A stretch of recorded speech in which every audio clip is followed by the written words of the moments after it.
Mind Gap Podcast.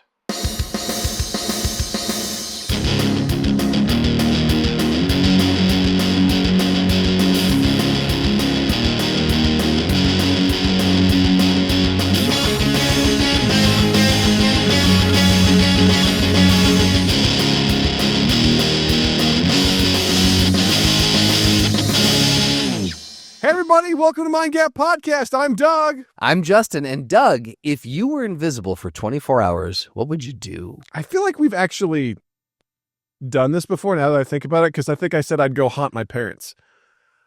When I said it out loud, Yeah.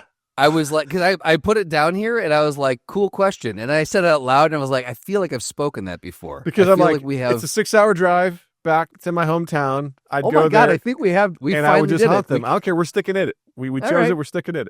Would I'd you haunt still, them. let me ask you this. Would Mhm. you still do that? I tell you what, here's the thing. Or would the haunting go slightly differently now? even with invisibility, which in the D&D world would give me advantage on stealth checks, Okay. my body creaks and cracks like crazy, so I would just basically lose whatever advantage I had in that, because man, when I get up and just walk down the stairs, it's like crick crack with my knees, my ankles, like everything like that. They'd be like, what is that in here?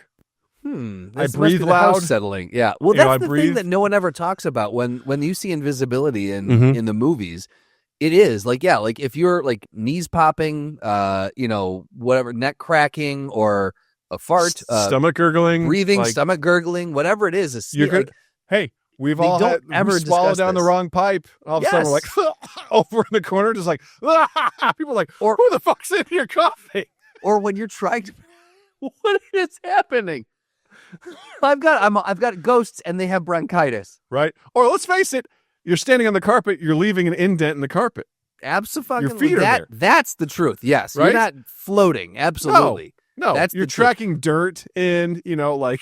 Well, when And you're God trying to be, forbid if your clothes travel with you, and like I better take off my shoes when I get here. Do you forget where they are?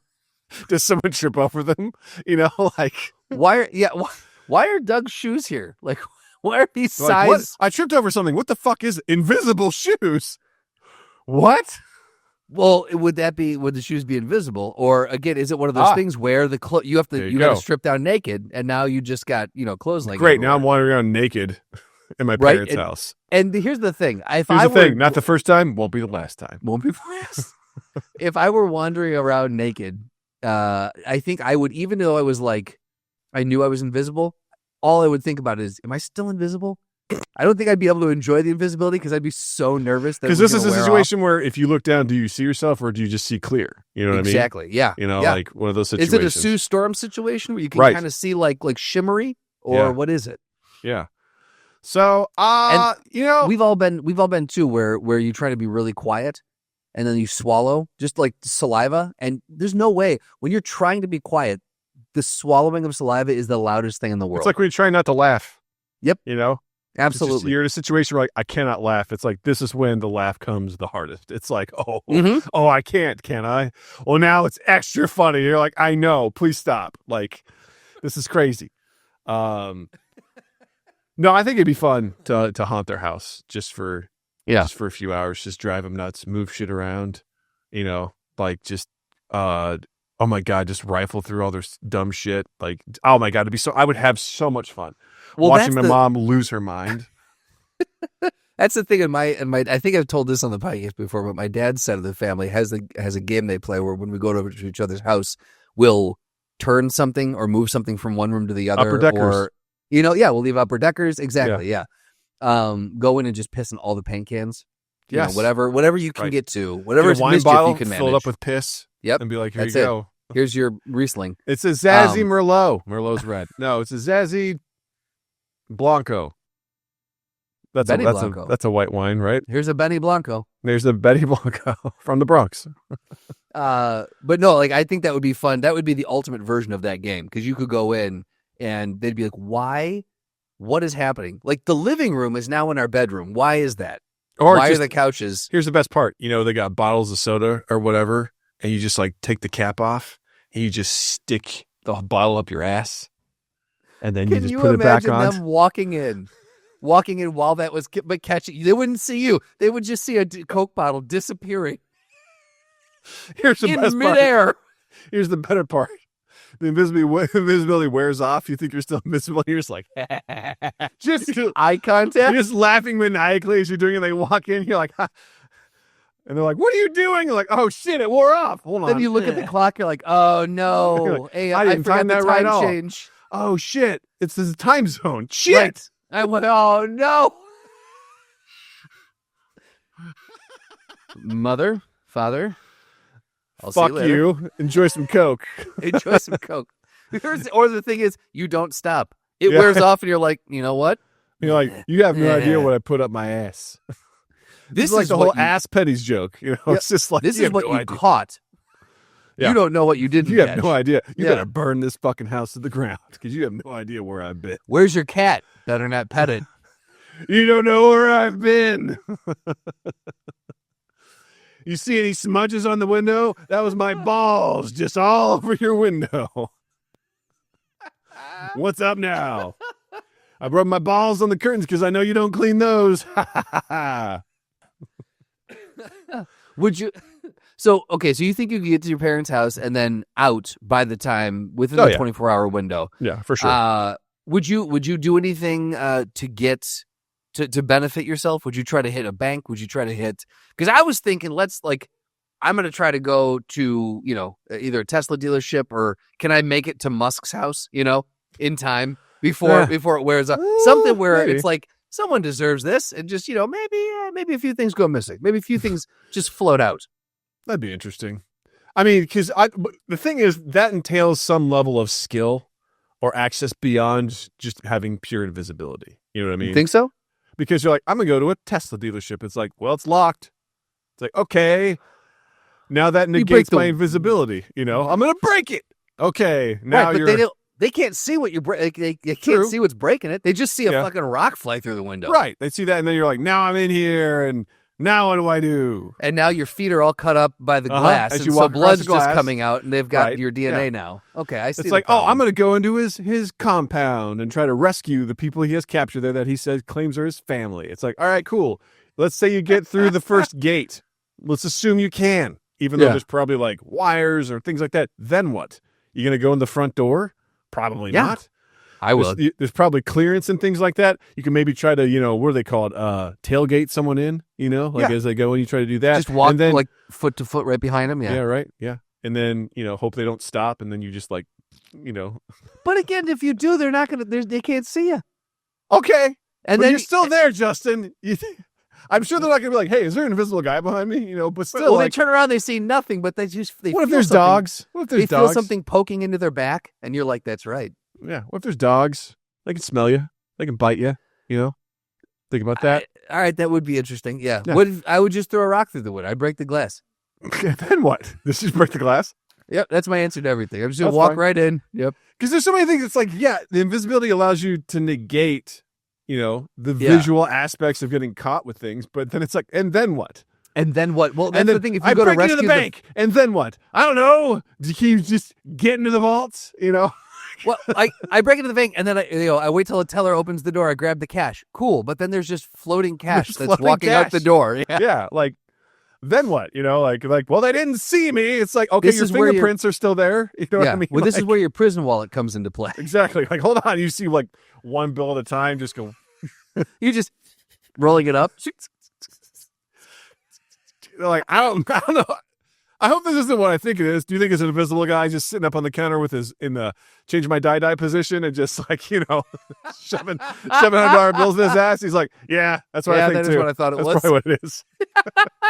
Cool. Can you imagine too if you went in to try to save them? Musk's quote unquote family. Right. Like what are you gonna do? You get in there Then what? and then what? Hi, and they go. It's like, I'm an Ghosts. invisible guy. I've Right. come here to save you. Or Are you a- naked? Doesn't matter. But Don't I'm worry getting about you that. out of here. Yeah. How? I don't know. I tailgated my way in here. I don't know how to get out. I was Where's the hoping light? you I would don't even know know. what all these light switches do. Click, click, click, click. Do you know the code to the front door? How do we get out of here? You're like, wow, you're the worst ever. I got in. I don't know how I'm getting out. You don't think we would have gone out if we knew how to get out? You're like, yeah, but I'm invisible. They're like, great. Now you're trapped in here with us. Congrats. That's cool. When this wears off, ask us for some pants because you're in here now. Yeah. And yeah, it's going to be a real problem when this wears off. Yeah. I mean, yeah, it lends itself to some sort of mischievousness, but it's like, really, how much can you do? And I open this up to listeners and viewers. Yeah. Like, by all means, I think I'm overlooking something, and I would love to hear a great pitch as to like, what would you do if you were invisible? What's something that like you like? Look, I got stuff done, right? Mm-hmm. I was very efficient while I was invisible. What is a good, efficient task that you could do while you're invisible? And being invisible lends itself to some level of espionage, right? It does, but looking at something. But like, I don't know what I wanted. You've got footprints. You've got like you're not undetectable. You're just invisible. Not like a ghost, aka a squirrel, just floating through. Whatever. It's just you still exist. You're just invisible. Right. So what is a good? Yeah, exactly. And if you're sweating, like let's say do you see little droplets coming down, or if you're up against a wall, you leave a sweat mark. You have to. You do absolutely. Now let's face it. If you're not wearing clothes, I mean, you just got ball sweat. Just like, you run, it's just like flap, flap, flap, flap. I mean, they're going to hear stuff. Someone's going to hear. Right? Yeah. I'm a hairy guy. You bet your ass I'm going to be leaving all sorts of hairy, do my hairs, Yeah, because once they come off you. If they come off you, are they visible? There's that too, right? And also, I mean, if you're running around, if you're like trying to run through that, you're sweating, you don't think an odor's going to come up? Oh, absolutely. Yeah. Absolutely. Absolutely. Dogs, if there's any sort of animal nearby with a good sense of smell, they're going to smell you. All right. So if you think you're going and you're going to like assassinate someone or take care of some big problem, anyone that you're looking to take care of probably has pretty good security, and it's good luck getting past them even when you're invisible. At best, you're half successful. Right. You do the deed, you're not getting out. I was going to say, at best, you get in, but you ain't. Yeah, that's exactly it. You ain't getting back out. There's just not a chance. So I think the best thing that you could do, in my opinion, same as you, the most efficient thing you could do with your time $100 bills is to just up your ass. Is just boof hundreds. Title roll of the up episode. Real tight. Boofing hundreds. Man, what are you doing? Just boofing hundreds, baby. Just boofing hundreds, baby. Yeah, how many did you get in there? I'm practicing for when I get my invisible time. When I get my turn. My invisible time. Yep. No, I think messing with people, man. Messing with people's the way to go. Just have fun. It's gotta be. Just have fun. Plus, it's 24 hours. If this was like, oh, this is a gift I have for my entire life. You can turn it off and on. Yeah, exactly. You can hone it to do stuff that you want to do. Like, you get 24 hours to go have fun. You know what I mean? Go have fun. Yeah. Yeah. Go have fun. Go get some. Yeah. Go. Yeah. I had other examples, but we could just go down this for the next. We can just go. We can just move on. We can just move on. Let us know if you're listening, if you're watching. YouTube.com/MindGapPodcast. While you're there, hit the like, subscribe button. Drop us a comment. Let us know what would you do if you had in 24 hours to be invisible. Hit us up. And the link in our description, you also find a link to our Discord. Join our Discord, and you'll find a whole channel dedicated to podcast discussion. Leave your thoughts in there. We'd love to hear about it. It's great. We love hearing from people on this stuff. It's wonderful.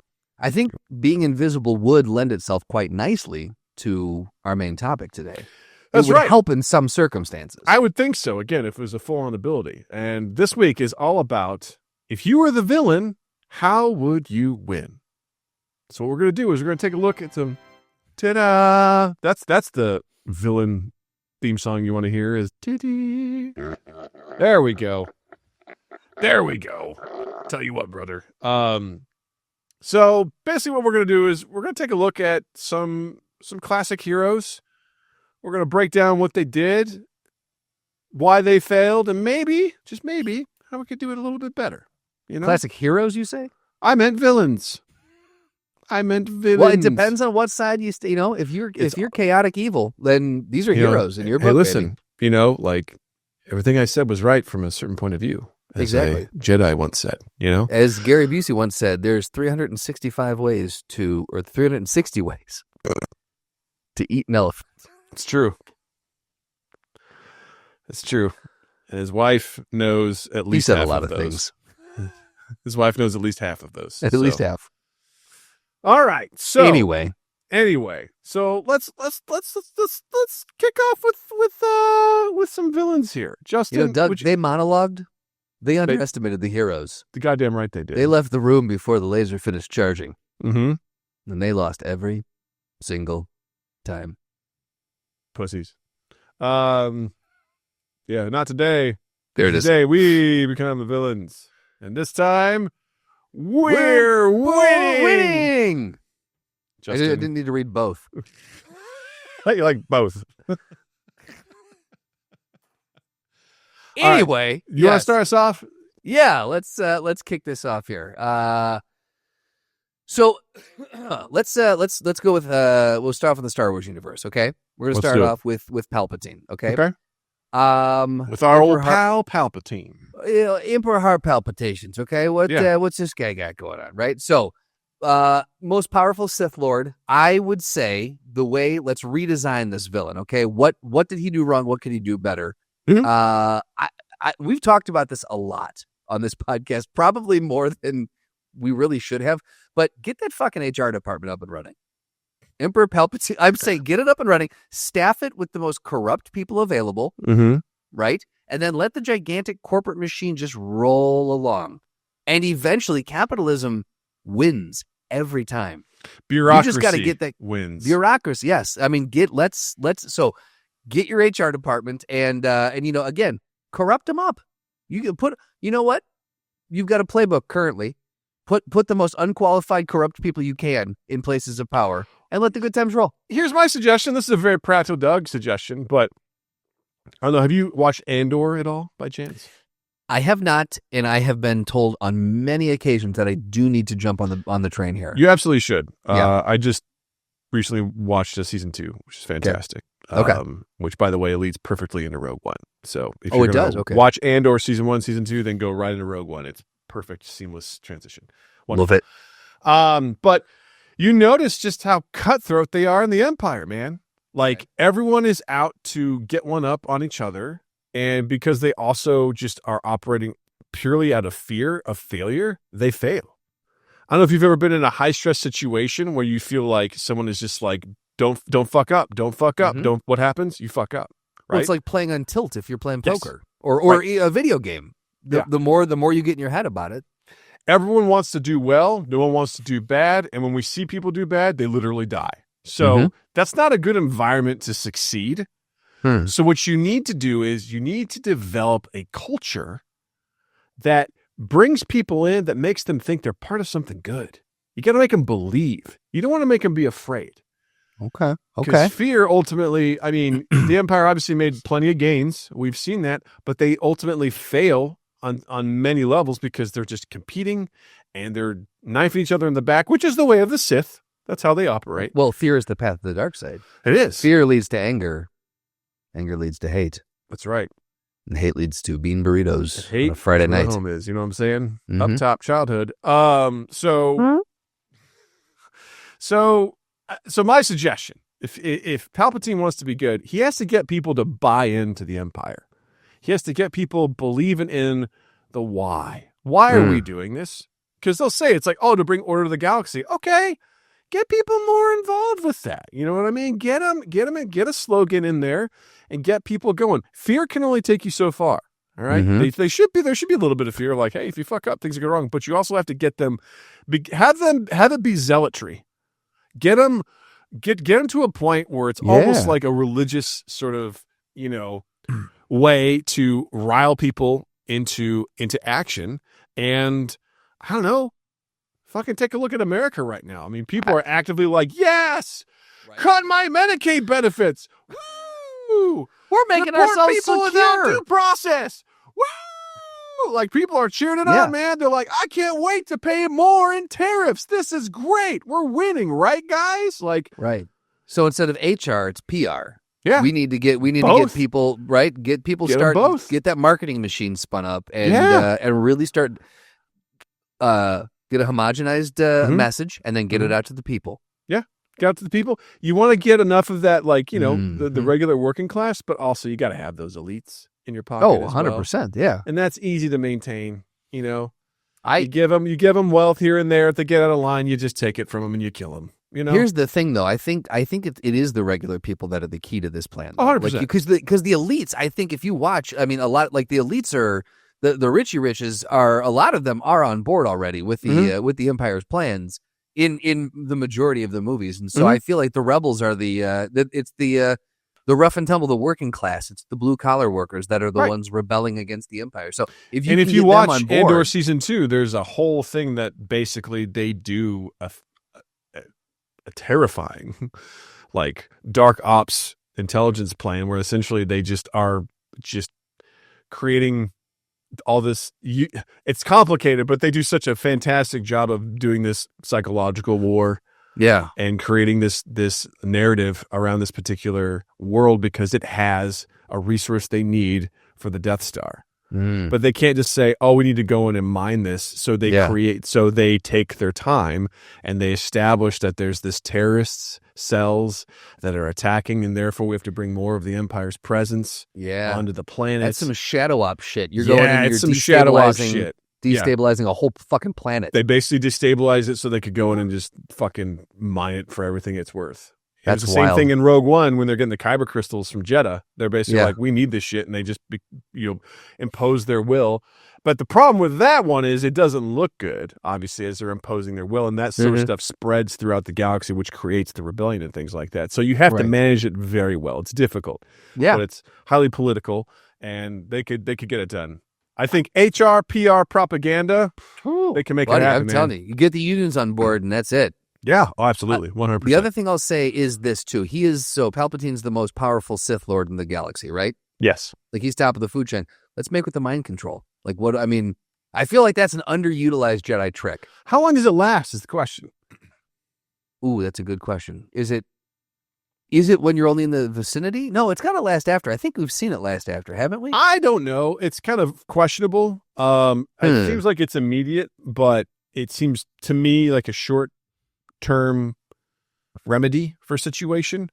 Okay. I don't know if it lasts forever or not. We don't really. I haven't seen examples. We don't know enough about it. Yeah, exactly. Because there's obviously in episode 4 when Obi-Wan's like, these aren't the droids you're looking for. They're like, yeah, move along.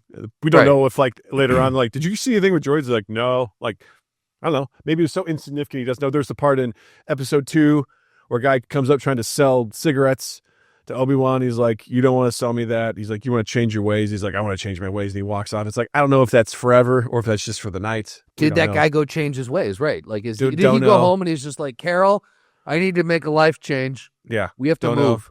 Yeah. I would like to think it's not that powerful where it's continuous, but in situations where maybe if you're trying to pass legislation or if you're trying to get that local union leader on your side, there you go. You come in, you're like, you really think I'm great? He's like, I think you're great. He's like, I think you should have your union back me. I'm going to have, let's go out there. You could definitely manipulate with that sort of stuff. That's what I'm saying. Sure. I just don't think it may not last for long, but I don't think we've seen it utilized enough. Yeah. Because I think you could weave it, like you could have them do that and then super reinforce that. So when they're doing that, you're rewarding them like, I can't believe you did that. That's so cool. Thank you so much. You know what? Yeah. You guys look like you need some help. Police department, need some more guns? Mm-hmm. Got you covered. Here you go. Just remember, Emperor PP hooked you up, all right? Right. Emperor PP. Emperor PP. Forever. Forever. I like that. I'm curious on this one because this one came up and I'm like, I don't have a ton of knowledge in the backstory and the history of this arena. Mm-hmm. And I knew Doug would. So I've got a couple ideas, but they're pretty surface level. Okay. Sauron. Okay. How would we remake Sauron? How did he fuck up and how would we correct it? So how did he fail? Sauron had a pretty solid plan to enslave the elves, the dwarves, and the humans with the ring. And I would say he was relatively successful through most of it. You know what I mean? Because I'm saying, like, I feel like when I think of Sauron, I'm like, I don't think he's a failure per se. I think he definitely underestimated the ability for the different races to band together. Yes. He absolutely discounted hobbits and their ability and their I think he very much looks down on mortals and the realm of man and doesn't. I think he respects elves because obviously he's seen what they can do and they're powerful. But I think he that's the reason why he desperately wanted to give humans, like men, the 9 rings, because he's like, oh, I can corrupt the shit out of them. This is going to be a no-brainer. Yeah, no-brainer whatsoever. I think where he went wrong is he just underestimated People like the battle where the elves and the normies band together and fight him at the beginning of where we see the backstory for all that sort of stuff. Like he comes out to fight them. I just think his thing is like he has to be like he has to crush them in every way, shape, or form. He has to go get all the most powerful things. Like Smaug was absolutely going to try and grab that dragon to be part of his army. Sauron was. Yes, 100%. There's a reason why Gandalf was like, hey, dwarves, you should go back to your mountain. Like, maybe we can kill this thing because this thing cannot be on the board when we do this. Like, this cannot happen. This is bad. This guy would absolutely fight for Sauron. We cannot have that. So I mean, it's interesting that because he dies and then his ring disappears for so long. Like 500 years. And I understand it's just a ring, but his essence and everything about it, like no one can find it. It seems kind of wild to be like, I'm going to put all this power into this one thing. It's only going to answer to me.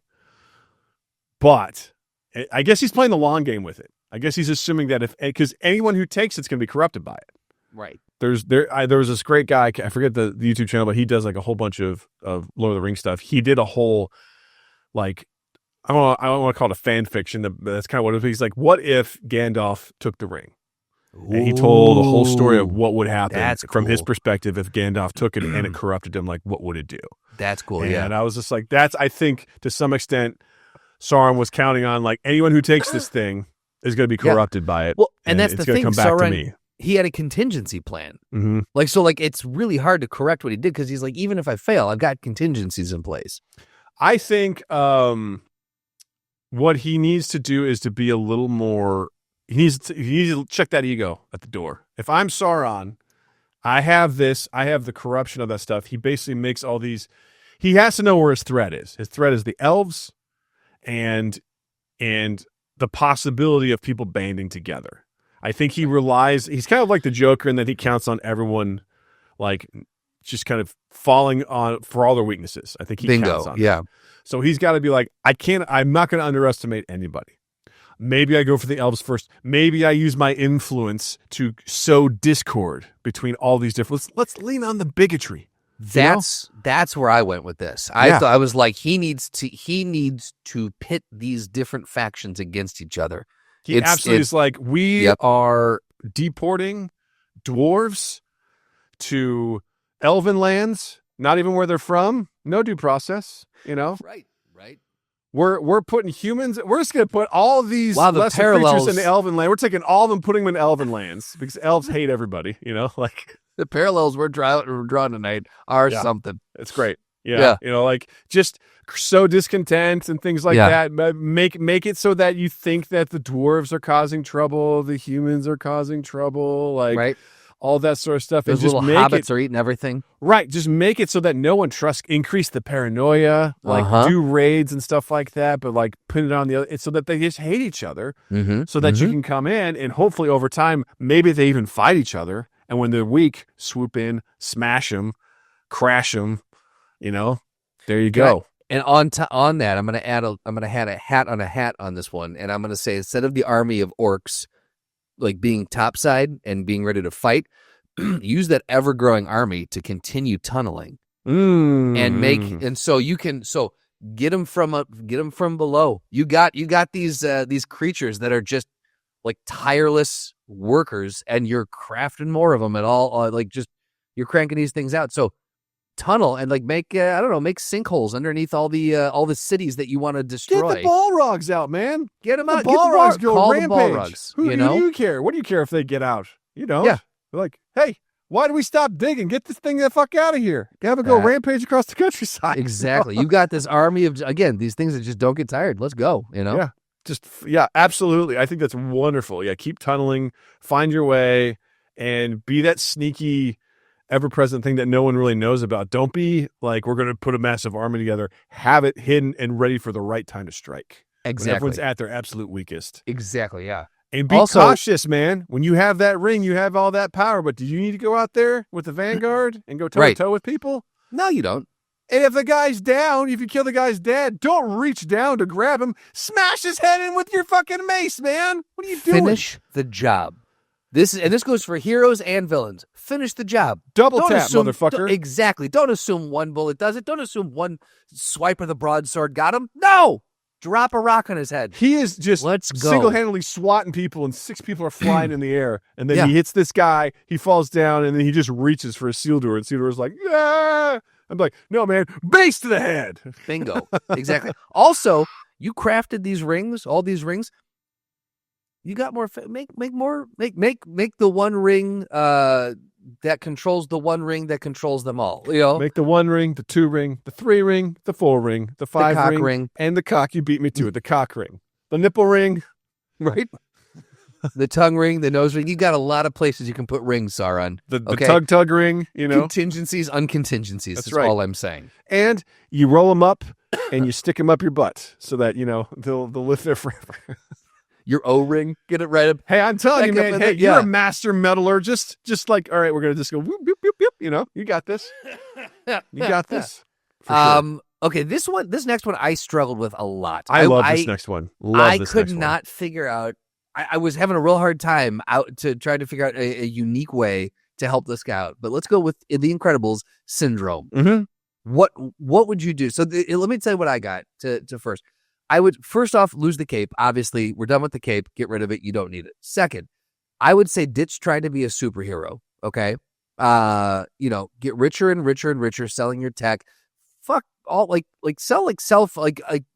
go up against Apple, go up against whatever. Get richer. Buy some banks, and then if you're going after the superheroes, just start foreclosing on their loans and stuff. Cripple them financially. And it doesn't matter how powerful these superheroes are, ruin them financially and own that, and you're good to go. 100%. Take your ego out of it and be like, if I want to hurt these guys, it's not going to be in a one-on-one match. No, it's not going to be with tech. Absolutely. Become an arms dealer. Sell your tech to different places, make your money, and also have tech on hand at any time for you to basically protect yourself. Right. In case anyone comes after you, right. And amass that money. A lot of these are just basically like, how much money and influence can you buy? Right, because exactly. If this guy becomes insanely wealthy, or if you start selling this shit to the U.S. government, did the government need heroes anymore? When they have weapons that can prevent these kinds of things? Right. Or if they decide return to the boys, or it's like all of a sudden it's like, we're going to hunt these soups because they're a problem, Yeah.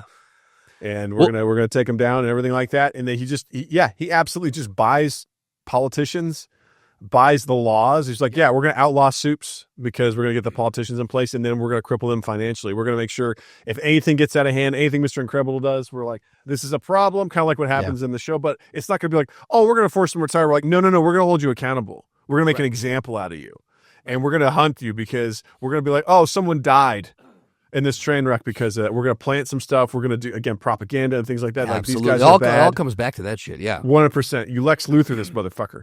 And you get him and you do it and you're the forefront. You make yourself, maybe not make yourself forefront, but just basically you're the guy who's like, we have to take care of this. We have to protect people. Yeah. And if you do go in public, you do it with that guise of like, I'm looking out for the little guy out there. Tony Stark persona. Yeah, exactly. Yeah. Just be like, we're here to help. And these people do not deserve to be here. They are working outside the frame of government and the law, and it's illegal. And we put our trust in them, and we shouldn't, because they're flawed humans, just like the rest of us, and they should obey the laws. Yeah, and I think you nailed it when you said it all comes down. It all comes back. All of these come back to ego. Mm-hmm. All of the downfalls come down to ego. Like Sauron just got a little full of. He didn't need to go out and go toe to toe. He didn't need to do all this stuff like that. Palpatine, syndrome.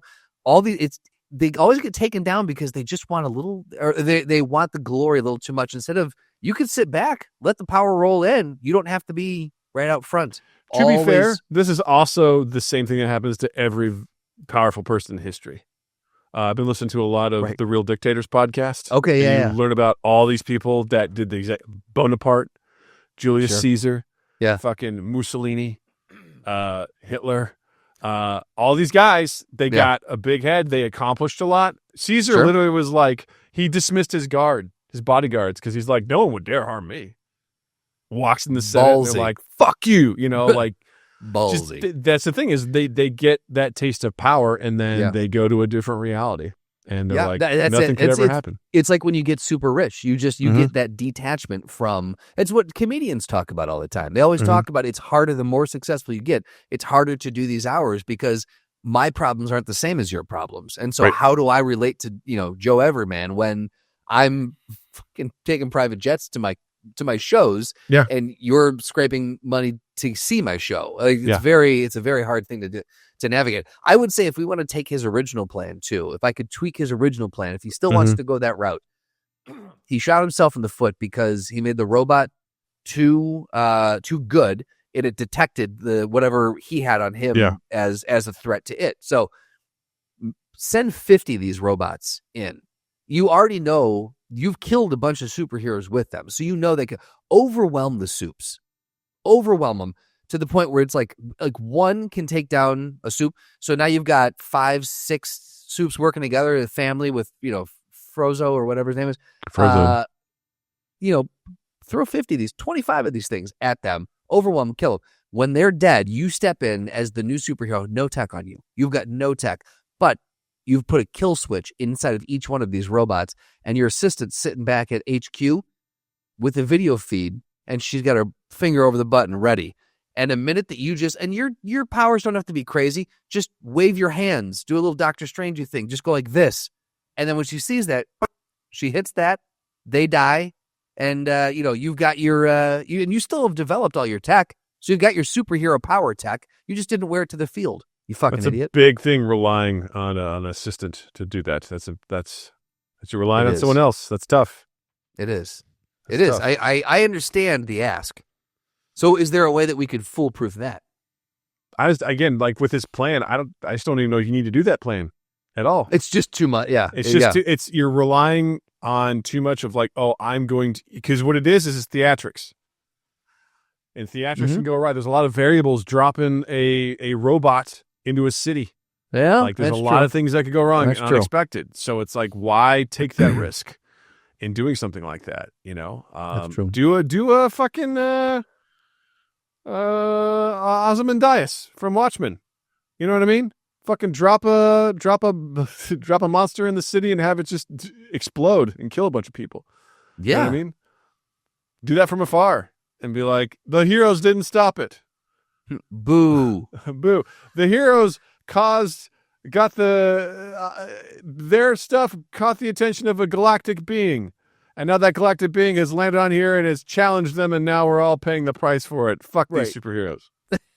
There you go. All right, Problem that's what we solved. did, yeah. I'm seeing a theme through all of these, and this next one, I want to roll through this one real quick before we move on to the next segment. But I think this one for me, I've got a very very similar themed fix for their plan. But let's go Harry Potter universe. Let's go Voldemort. All right. So for me, what I think this guy needs to do, he just needs to start murdering Muggles by the hundreds, right? Murder Muggles by the hundreds, expose but make it look like, expose the Wizarding World, basically. Rip the veil off, let the Muggles know there is a Wizarding World, and then set up all these murders to look like maybe drop a wand next to him or something. I don't know, but make it obvious that that the wizards, quote unquote, are doing this. So now you've got the world uniting against the Wizarding World, right? You've got every Muggle in existence uniting against, and there's going to be a war. And some wizards will die. A lot of Muggles will die. You want both of those things to happen, right? And so once the numbers have weakened significantly, then you and your Death Eaters step in and just can run the show. You cast a little forget me spell, forget this shit, forget them to shit them, and all the Muggles are wiped, and then you're controlling the wizards, and now you got the thing. Again, it's sowing that it's the Shadow Ops kind of thing, making them fight each other, wither their numbers down. You got it. There's too many ways to simplify the story for Voldemort. Yes. Like just doing what you said, the memory wiping spell. At one point, he has Harry Potter. Like when That's true. Literally standing in front of him in the fourth Goblet of Fire. Fucking just wipe his memory. Right. Don't Avada Kedavra. Just wipe it. his memory. He doesn't know And who he then- is. Exactly. Just capture a bunch of people and wipe their fucking memories. It lasts forever. Uh-huh. right? Like, Yeah. just do that. That's your goal. got, You don't have to kill you got people. spells, bro. Yeah, wipe their Spells on memories. spells. Also, you're telling me you couldn't fucking kill this kid? Get out of Right. here. Get out of here. You know what you did? You monologued. You fuck. No, Stop monologuing. There's so many opportunities to grab this kid and kill him. Absolutely. You know what I mean? Like, same Absolutely. thing. He's like, oh, I want to duel you. Just fucking bam, dead. Right. Dead right there in the graveyard. You're fucking dead. It's ego, and it again comes back to ego. I want a face-to-face with you. Why? Yeah. It's like, Take there's out that. I mean, as again, many variables as you can. Just- Remove them. yeah, like they fucking kidnapped the wand maker. You know what I mean? Right. And this guy couldn't figure out who owns the wand. What? Right. Also, an organization that's ruled by fear. Like, Mm-hmm. come on, man. Just lean into their racism a little bit. They're the pure blood folks. Just be like, hey, we're better than these people. Like, just lean into that. And just be that. You could easily politically make that be a thing. We're just like, we're here, we're the purebloods, and this is what it's all about. And and be staunch about it. Be like, hey, we're willing to take to the streets to fight for this sort of stuff. You don't have to be in the darkness doing this sort of shit. You can absolutely just be like, no, we're better than you. And then just, I don't know, again, this world is just full of like loopholes and shit like that all the time, where you can just come up with mass wealth, whatever. Like, I don't know, like it's crazy shit you could do. Like, I don't believe for a second he could have got his hands on Harry Potter. Not for a second. No. He had him his hands on 2 or multiple 3 times, I times. think. Yeah, multiple times. He had his shot. You're like, he shot a shot. You can't get him? Yeah. Really? Bullshit. You can't tell me there's like there's not a master assassin out there.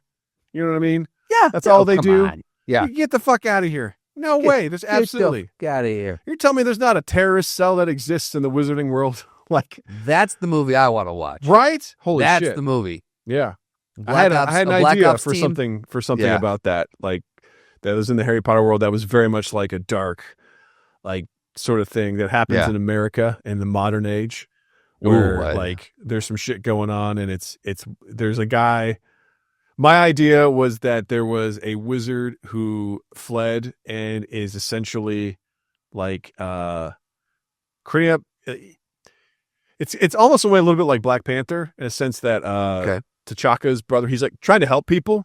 Yeah. Usually in like he's helping lesser privileged communities and things like that. Okay. And protecting them and things like that. But wizards from, Aurors come and they try to find him, and they run into some shit. And I had a really great idea, like how it starts and everything. It was like a really big, bold thing. Did it start in a house? Yeah. Where there was a guy, chimney? basically an Auror was going into like, in his house and was like, you shared this with me. All sorts of shit, like wild, like people's like skins getting flayed off of them and stuff like that. Yes, but ultimately he dies because it's a trap, and he goes in. The house blows up, and they expected it. And the guy who's like in charge of the house decided he was waiting for it. He goes out through the chimney through a flue network, and the house explodes. But then his like buddy comes to investigate what's happened, and just it goes from there. So like I had a whole thing idea about that I thought would be really fucking cool and very like dark and violent and fun. I'm into it. Yeah, I'm into it. But yeah, awesome. Ego, like you can do better. Ego. It's all ego. So let's move into segment 2. We're gonna make up our own villain plan. So I want you to pick a universe. Can I real quick just shout out a couple quick ones? Oh yeah, you got more. Let's do it. Let's do a speed round. The machines in the Matrix. You tell me you can't find any other source of power? Even I know the sun's hiding behind the clouds, but you can't even do solar panels? Really? You can't build higher? Yeah. What? What are we talking about here? Jareth the Goblin King from Labyrinth. Okay. You literally give Jennifer Connelly 13 hours to find her brother? Just don't. Like, you just don't do that. Yeah, exactly. That's the same as monologuing. Just stop and just get it done. No, I got him. Sorry. Fuck off. That's it. Don't bring him to life. The Penguin from Batman Returns. He's like, I'm the mayor now. Right. And now I'm mad, so I'm going to kill everyone's kids. Right. How's that going to end, bud? What do you think's going to happen then? You think you're still going to be mayor? Like what? Where's the end game in this? Yeah. What are you doing? You and your penguins with rockets on their back. Like what are we doing here? Oh, what a movie! Yeah. Anyway, just those few things. I was just like, we could do better. Absolutely. Better. Yes, we can do better. I like those. All right. So let's talk about some chatting with the Discord community. Some great Okay. stuff. As we always do. Oh, actually, no, I'm sorry. We were going to do sorry, I skipped. Well, if skipped we're tight one. on time, we can skip that. We can go right No, to we I can do wanna this get- real quick. This is a real Okay. quick one. All right. Okay. All right. I'm going to roll a D20. All right. Because I have a list of 20 different Oh, universes. okay. I picked one and did it, but let's All do right. this. No. Okay. Let's do the D20. Let's rock and roll with that. Gang, if you don't know this, Justin and I sometimes talk to each other and sometimes we don't when it comes to this stuff. We like to surprise each other. Yeah. About different things. You And get this to is one of those find out times. in real time with us what the podcast is about. Right. Okay. So I rolled an 8. All right. Hold on. I was looking at the wrong thing. Here we go. 8. We just talked about it, but the Wizarding World. No, we're gonna roll again. That's the one I picked. Okay, go. Good. That's Perfect. the one I Good work. Go. Let's do this. All right. So you amass a bunch of wealth. Number Okay. one. Okay. That's the key to everything. We That's amass a the bunch key of wealth. to everything. Become a billionaire. Got it. Right. Exactly. So you're buying up all the wizarding schools. You're turning them into charter schools. Real quick, our segment here is we're picking a world in which we're going to become the villains and win. Yes. Okay. Exactly. Go. Yeah. So buy up all the schools, turn them into charter schools. You own them now. You dictate the what kids are learning. You dictate the syllabus, right? You get to shape the education, shape the students exactly to fit your long-term goals, right? Indoctrinate them. This is what we're talking about here. You're going to put in safety mechanisms all over the school. Torches in the hallways are going to become listening devices, so you will never be without any knowledge of what's going on in the hallways. You're going to enchant uniforms, so like an alarm goes off if they're untucked. You're going to keep them militant. Kids need to be in line, and there's something that says if they get out of line. And then any spell cast by a student outside of the classroom, immediately a Dementor apparates and takes them to an extended detention in like a mini Azkaban. They're not there forever, but they're there for it's like juvie.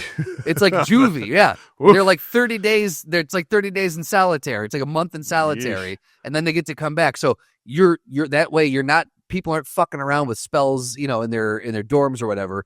They can only practice in the classroom under the watchful eye of the professors. And now you've just amassed it's going to be the long game, but you're amassing a little army as they come out. You're making a militant state. I'd You're make some making tweaks North to that. Korea. I'd make some tweaks to that. Okay, let's hear it. Because again, you're implying oppression, which can work to a point, but you have to give. You're The giving fear. the stick. You're right. You got to give the You're carrot. right. You got to instill nationalism in them. Okay, You got to instill something that you're fighting for, something that everyone believes in, and that's why they're on board with it. They believe in the dream of this wizarding world or whatever. Right. It's like you establish that we are the best wizarding world in the world. There are Mhm. other ones. We're the best. We don't want anybody else. And the muggles, whatever, like if you want to instill that we're better than them, whatever sort of stuff, you Right. got to instill some sense so that people will go along with this so that if they Mhm. do get out of line, it's like, yeah, what are you doing getting out of line, you fucking idiot? Don't you understand we're at war? Don't you understand we're the best? The stakes You know are what I mean? high here. Yeah. Yeah, you got you add a little dash of that, a little dash of nationalism, maybe xenophobia. You're off to the races, man. Now we're off you to the win. races. Exactly. Yeah. That's right. I love See it. how quick that was? You see how Yeah. easy that was? Voldemort? Come on. Come on, that God. dusty old turf that wrote it. Okay, so happy Yes. Pride, thank you. everybody. Happy Love Pride. Fuck that lady. Okay. 100%. Segment 3. We're talking about, we reached out to the Discord community. And we're like, hey, lend us your ears. If you were the villain, how would you win? I think people missed the part where I said from any classic villain, and they just talked about what they would do in real life. But that's okay. Here we go. So Emilio says, no sending expendable minions to foul up killing the heroes. No elaborate puzzles or obstacles to overcome. No kidnapping their families or murdering their dog. Me and them, one-on-one. No powers, just fists. Then I'd whip out their weaknesses and show them no mercy. I wouldn't monologue and explain my elaborate plan. I get straight to the point. While this may not be satisfying in the moment, I've won, and nothing is sweeter than victory. I mean, No notes. again, no notes. He hit on Ego Emilio hit on every single aside. thing. Yes. He No cut out the monologuing, ego. no whatever. Now, Noah had a very similar thing. He said movie villains talk. They showboat. We're seeing patterns. Everyone's pissed off at the monologuing. They right. feel the need to make their grand scheme known and take credit for it, to be seen. If I were to turn to a life of villainy, I would simply just act. If the plot was to bomb the orphanage, I would just do it. If the outcome is jail/death anyway, I'm not going to give Batman the satisfaction of stopping me. Just There you go. act. Action, There you go. action, action. Very good. And lastly, Seth cuts a little close to the truth here. So the first thing I do is amass millions Again. and billions of dollars. There it I'd is. frame myself as a man of the people from humble beginnings. Got started out of my garage type. Then once my empire was built, I'd start treating all the people who work for me like expendable assets. I'd buy newspapers and media that would only promote positions that made me look good, hide the things that I did that were bad, and generally have them work to promote my enrichment. I'd buy elections and politicians and reform the law so I could continue to treat people like machines. To the public, though, I'd appear to be just a normal dude. Kind of dorky, but totally harmless. I'd step away from my business and still hold total control. Have a board that took the fall for all the dehumanizing decisions I'd make towards my goal of personal enrichment. I'd amass all the money and assets I could never do. I could and never do anything good for humanity, ever. Yeah. Sounds vaguely familiar. I feel like he copied that from somewhere. But did you know you could click on the link down below in the description, join our Discord, and be a part of these episodes? We're hoping actually to have a whole episode crafted by the community. So we have a little thread that's popped up in there that has like some instructions. So if you want to be part of crafting an episode for us, it's called the Nerd Gauntlet.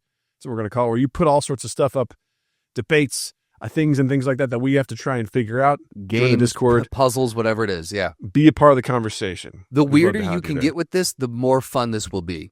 That's right. Throw the craziest nerd ideas that you have at us. Hell yeah.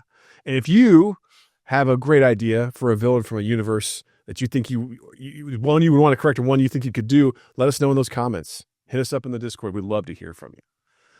But now, as always, it's time to move on to the game segment, the one you know so well, the one we get excited for. Part of the night.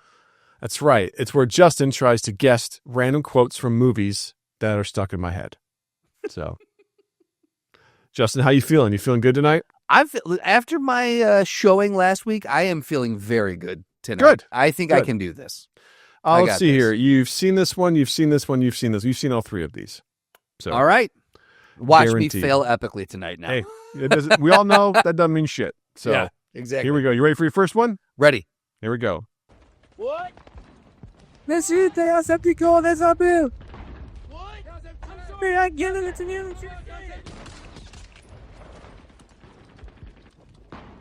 What'd he say? What'd he say? Look, I washed for supper. Violent.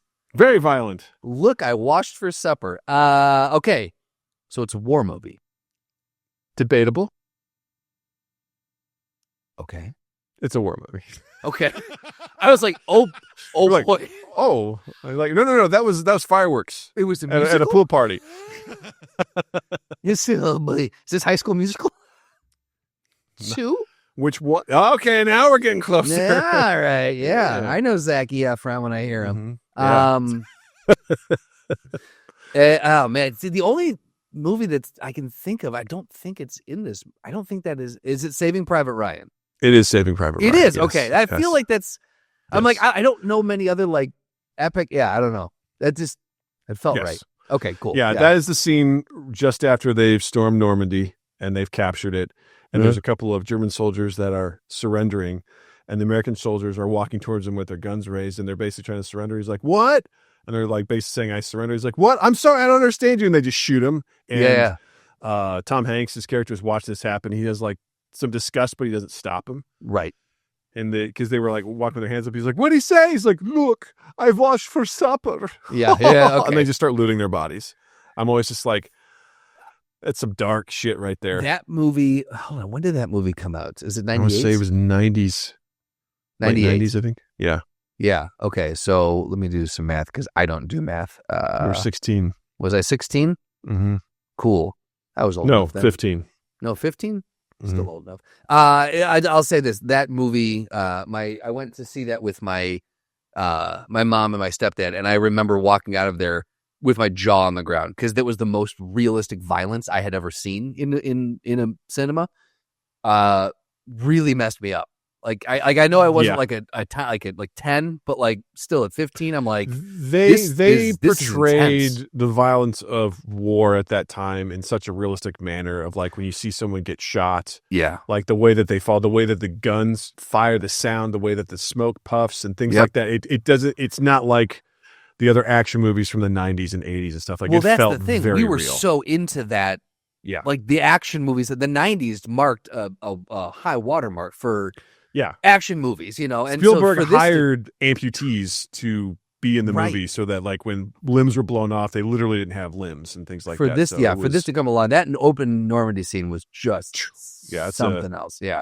it's a wild, wild movie. But I remember that scene because it's like, I don't know how I feel about it because obviously, fuck the Nazis, but also like these guys are surrendering. And also you feel the same way for Tom Hanks' character because he's like, I don't like it, but also fuck these guys. But also, So- we just came through that, so fuck yeah, exactly. Yeah, we also just lost a lot of people getting on this beach. So Right. fuck them. So, all right, good Good job. pull. Good start. Good pull. Okay. All right. You ready for number 2? Ready. Here we go. It only took 6 years. From now on, I'll write 2 letters a week insteed of 1. I believe you're crazy enough. Now you better get all this stuff out of here like Captain said. Yeah. I'm going to go pinch a loaf. When I come back, this is all gone, all right? Speaking number 2. That's such a phrase that you just don't hear. Pinch a loaf is, I Anymore. love that phrase. That is so. There's a reason why I pulled this line is because that's such, I'm like, gross. That's such a, You're right. I It mean, is there's so many such- ways to say I'm going to take a shit. I'm going to go pinch a loaf for some reason. Like, it's just disgusting. I'm going to go take a shit, I would argue, is a more, like, a less offensive way than I'm going to go pinch because a the way it loaf. leads me is to, like, you're pushing on a Tootsie Roll, but you're not going to get it all. You're just going to pinch it out and save it for later. And I'm like, It's- that's weird. Well, it's also, it's such a, it invokes such a clear picture of what's about to happen. Yeah. I'm And, gonna go pinch a loaf. I'm unfortunately, like, yeah. oh, what do you Oh mean? my God. That You're is the leaving poop in Shawshank your butt? Redemption. That is the Shawshank That is the Redemption. Shawshank yes. Redemption, for sure. Hold on, let me get to the. it's Let's get Shawshank back to the Redemption. game. Now let's get back to this. Yes. Pinching a loaf. Holy cow. Yeah. That's the scene where he gets all the books Yep. from the government and everything like that, and he's like standing around. I just lost that. He's like, he's really celebratory. He's like, good job. Now I'm gonna Yeah. pinch a loaf. All right. And, I'm going to go pinch a loaf. Make sure this is cleaned up by the time I get back. yeah, that one's forever in my brain. All right, great right. job. 2 for 2. Here we go. Let's 2 see for if 2. he goes for his third one. Here we Hat go. trick. The other day, I was going down to my girlfriend. I said to her, "Jeez, you got a big pussy. Jeez, you got a big pussy." She said, "Why did you say that twice?" I said, "I didn't." See, because of the echo. Well, I got the joke before he had to explain it. I'm like, why is he explaining it? Because the other guys are not laughing. Oh, man. I saw this movie? I feel like I I'm- remember this line. I thought for sure you're gonna be like, oh, I know this. I thought you were just gonna like rattle off the top of your head. Huh. You play it again. I gotta find the Okay. voice. I gotta find the All right. voice. the other day, I was going down to my girlfriend. I said to her, "Jeez, you got a big pussy. Jeez, you got a big pussy." She said, "Why did you say that twice?" I said, "I didn't." See, Because because the of the echo. echo. Well, Because of the echo. Oh boy. The problem is I can't even get close to the actor because in certain You won't know this actor, guarantee. I was you going won't to know say in this actor. certain like he sounds I like don't know who someone this actor is. different in certain okay, so the actor is not going to help me. In that The case, if lead the actor's actor of this movie would absolutely help you, but this guy is not the lead actor. okay. Is there? I am going to need an assist on this one. Oh, for of course. sure. You're like, I don't know where to go Yeah. from this. This movie came out in 1987. 87. Okay. 87. 87. Okay. Probably couldn't tell from how good that audio sounded. I beefed it up, so it sounds way better. That sounded like 80s rain though. It's funny. It wasn't rain. Was it piss? Was it piss? Was it wasn't poopy? piss. Were they pinching loaves? No. Therese. He calls her Therese. Does Right? he? Let's listen to it again real quick. Just dump that. The other day, I was going down to my girlfriend. I said to her, "Jeez, you got a big pussy. Gee. Jeez, you got a big pussy." Jeez. I thought you Jeez. said Therese, you got a big okay, I think jeez, he was you got a saying, big okay. cranberry juice. You know? good if you have a yeast infection. All right, so no. If yep, you're on that's your it. period. No. You douche with cranberry juice if you have a yeast infection, right? Sure. We're Don't we're men and who are doctors. You we can boof tell this. cranberry juice. Boof. You got to get someone in there with the straw. You both cranberry juice. Oh God. Okay. So No, don't take any advice you hear from us on this podcast. nope. Fuck, man. 87. I don't know. I'm trying to think who. I don't know. One Flew Over the Cuckoo's Nest. I don't know. What is? What came out in 80? I can't even think what came out in 87 that would be anywhere near that. Okay. Let's see here. Who could I give you? You got a director? Does the director help? Out? I don't know. Who is the director? John McTiernan. Cool. Next. Oh, you don't know John McTiernan? Oh, you don't know You do? John McTiernan? He did Die Hard. He did Last Action Hero. Is it Die Hard? It's. Do you not remember this from Die Hard? Yeah. This is where Hans and John McClane are talking at the end, right? They're having a heart to heart before he drops. Holy shit. This guy's last movie was Basic. That is hilarious. That movie came out in 2003. That movie is a confusing mess. Okay. I keep waiting for how this get made to do that movie because that movie is a nightmare. Okay. Anyway, sorry. Is it basic? It's not Basic. But this guy did a whole bunch of stuff. He did Die Hard, Hunt for October, Medicine Man, Last Action Hero, Die Hard with a Vengeance, Thomas He Crown Affair. directed Die Hard. Yeah. And Die Hard with a Vengeance. Man, I'm not familiar with this guy's name. I've seen all these movies, but okay. Any actors that are in this movie that Okay, let's see. What can I give you? outside of the lead? What can I give you? This will probably give it away, but Is I it think it's worth Cocktail? No. Jesse Ventura is in this movie. Oh, it's a Predator. It's Predator. There it is. There it is. Yep. All right. So this scene is after they've attacked the guerrilla encampment at the beginning of the film. They blew everything up. What you're hearing is burning in the background That's of the village. burning. And this guy Opposite of rain. right. And this guy is telling a joke to Billy, who is like the Native American guy. He's trying to get him to laugh. Yeah. He's like tells jokes a couple times in the movie, and like this guy just never laughs. So just after this intense thing, he's like, he's straight telling this joke, and it's just such a abrasive joke that doesn't land that I'm like, this is hilarious. Who is the actor that says that? I'm I looking at don't the know if cast it's list right Shane- now. Is it Shane Black? Maybe Is it okay? because it's hard because this is so old because that guy's like a skinny guy with glasses in the film. Yeah. So it's hard to tell exactly. Well, here, but- let me just do. Let's see, Shane Black, wait. Predator. Hold on. Shane Black, the director, was in this movie. Shane Black, Predator. Yeah, okay, yeah, he's got the big glasses. Yeah, this is him. I didn't realize that this guy also like he went on to become a pretty big director. Anyway, What did he do? What did he that's direct? hilarious. Hold on. Now we're going down a tangent. No, here. we don't need to do that. We don't need What to do we do got going on? What do we got going on No, here? we didn't do it. Take out Justin, the writer. you got take him. out the actor. Yay! You got all three, and I'm so proud of you. Well done, sir. Oh, Well he done. directed The Predator. Yeah, Oh, and Iron Man 3. Holy shit! Uh-huh. Nice Guys. I like Nice Guys. That's a fun movie. yeah. Okay. I was cool. like, yeah, he's going to direct some stuff. well, good for him. Yeah. Hey, man, great job. I'm so proud of you. So happy That was for you. fun. You did it. Well done, Justin. What do you have to recommend this week? I am going to recommend the movie Companion. I believe it's on Max right now. It is with Sophie Thatcher, Jack Quaid, and other people that you would probably know by face. Oh, yes, this one. I did not know much about this movie going into it. I watched the trailer, but for some reason nothing stuck with me. So when I watched it, I actually had and I didn't even read the synopsis. And I had the surprise. The twist is given away in the synopsis. I did not know. So it was really fun going into it and going, oh, How shit, fun. cool, here we are. So I would recommend watching the film Companion if you can. Don't read the synopsis when you're clicking on it in Max or renting it, and then don't watch the trailer. Go into it blind and see what you think. I thought it was a really cool movie, a really cool look at something that's probably not too far away, and it's just kind of interesting to see it all play out. Doug, what do you Yeah. got? I'm going to recommend the game Claire Obscure Expedition 33. I beat it recently. I finished it. And it is a game that has such an amazing and original story Okay. and has incredible voice actors like Charlie Cox from Daredevil, who plays Daredevil. You got Andy Serkis in there. There's I forgot her name. but she was also did voice. She played Shadowheart in Baldur's Gate 3. Just phenomenal voice acting all around.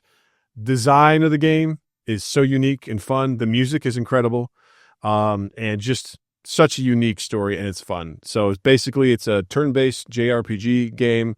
The synopsis is we live in a kind of like apocalyptic world where there's this being known as the Paintress, and every year she paints a number on this monolith. Every year it gets one number less, and if you are that age, you die.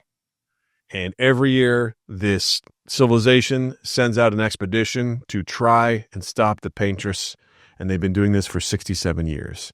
And you basically join for the 33rd expedition, or Expedition 33 as it's called, as you head in to try and stop it. And it is an absolutely phenomenal game that hit me in all the feels and everything like that. It's absolutely beautiful. It's a really cool concept. Extremely cool concept. Very cool concept. It's a game that will get you hooked immediately. Yeah. Like, as far as like the story, you're like, cool, I'm invested. Yeah. Let's fucking do this. Cool. It's fantastic and reasonably priced. Currently $50 on Steam. It's very easily could be $60, $70 game, but the game studio was like, no, man, we're doing it. And they have just sold so many copies. It's probably going to win Game of the Year. It's phenomenal. So I can't recommend it enough. So it good. makes me happy to hear that kind of shit. Yeah. It's a relatively small studio that's like, we want to make this game, and they did a hell of a job with it. So kudos. Good for them. So awesome. Well, gang, thanks so much for hanging out with us.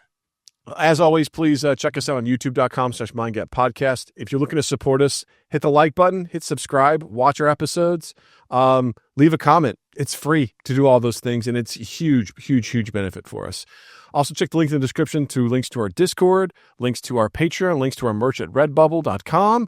And yeah, just, share us around and be cool. And Justin is online as well.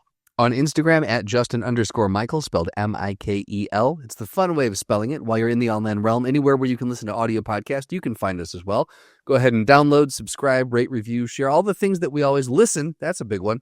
But also share. Let people know that we exist. Copy the link, send it to someone. Say, I like this. I think you will too. Trust us. It goes a very long way and does a lot for us. So thank you in advance. 2east8th.com, 2east8th on all social media, loveandimprovfilm.com, and Love and Improv Film on Instagram. Boom. Boom. With that, I'll say, Justin, thank you. Douglas, thank you. Listeners, viewers, thank you. And you all have a dandy fucking week. Mind Gap Podcast.